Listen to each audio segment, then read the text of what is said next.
Just hitting noon here on the East Coast and a Fox News alert, another bombshell report on the Benghazi terror attack. Welcome to this hour of Happening Now. I'm Jenna Lee. And I'm John Scott. A Senate Intelligence Committee report on that attack on our Libyan consulate has just been released. It disputes what the Obama administration told Americans after the incident. The report finds the U.S. should have anticipated and prepared for an attack, that Benghazi was under-resourced. No U.S. military forces were in position to intervene to help the victims, and the Libyan guards on site that night did nothing.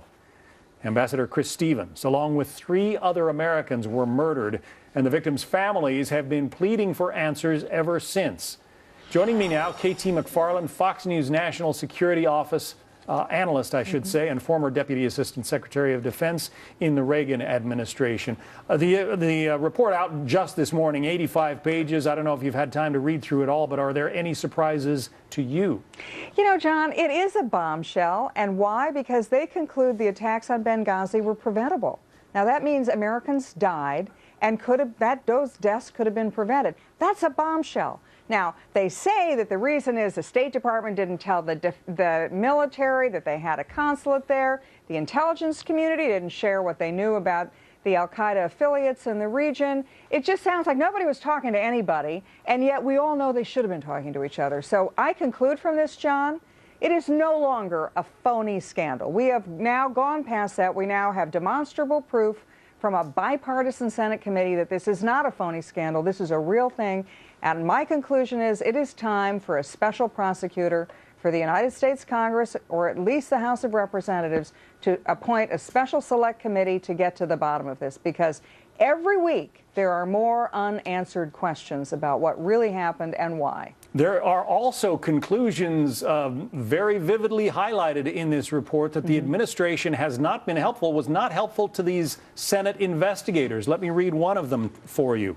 The committee notes that the IC, that's shorthand for the intelligence community, State and Department of Defense provided the committee with hundreds of key documents throughout this review, although sometimes with a significant amount of resistance, especially from State. This lack of cooperation unnecessarily hampered the committee's review. They are still not coming forward, you know, with the evidence, even to a U.S. Senate committee. Yeah, I mean, they're stonewalling.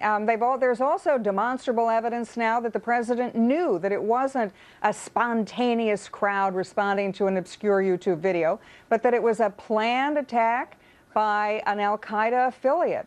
So, again, there's a lot more information that we're now getting out, and it's time for a special prosecutor. John, I was in the White House during Watergate, and I know how if you're in the administration, you're in the executive branch, you don't want to give over documents that are going to make you look dopey or make it look like you've made mistakes. But in this case, people died.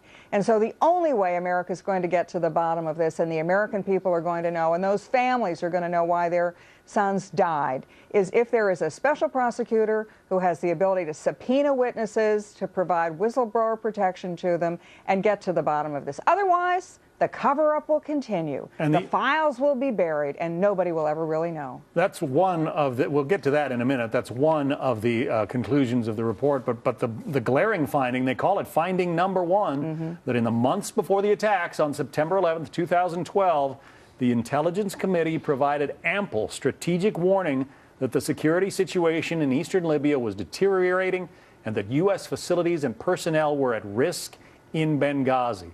So intelligence was providing the information. It's just that nobody, apparently at the State Department, was listening. That's the smoking gun, John.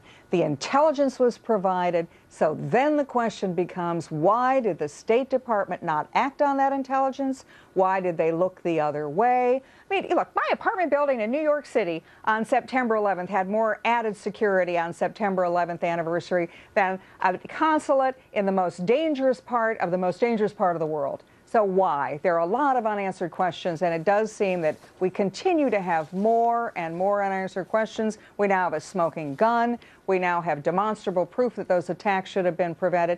The American people are owed an explanation. Also, a lack of accountability from the administration. That gets blasted in the report, both in terms of the accountability for what happened and the search for the attackers.